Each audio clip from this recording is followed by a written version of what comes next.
नमस्कार काका. कसे आहात?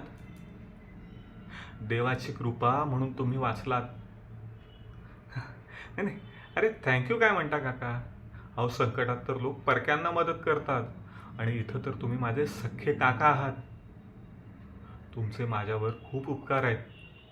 तुम्ही मला भलेही चोर गुंड डाकू म्हणा, पण मी तुमची खूप इज्जत करतो. तुमच्यावर ज्यांनी हल्ला केला ना, मी त्याला ओळखतो. असं वाटतं त्या साल्याला त्याच्या घरात घुसून मारावं. पण नंतर विचार केला, मी स्वतःलाच कसं काय मारू शकतो. होय, मीच तुमच्यावर हल्ला करायला सांगितला होता. पण खरं सांगतो, यात माझा काही दोष नाही. हा जो हरामीपणा आहे ना, तो माझ्या रक्तातच आहे. मी म्हणालो तुम्हाला, ही सगळी संपत्ती माझ्या नावावर करून गंगेत जाऊन पवित्र व्हा. पण नाही, तुम्ही तर राजा हरिश्चंद्र. मराल पण खोटं नाही बोलणार.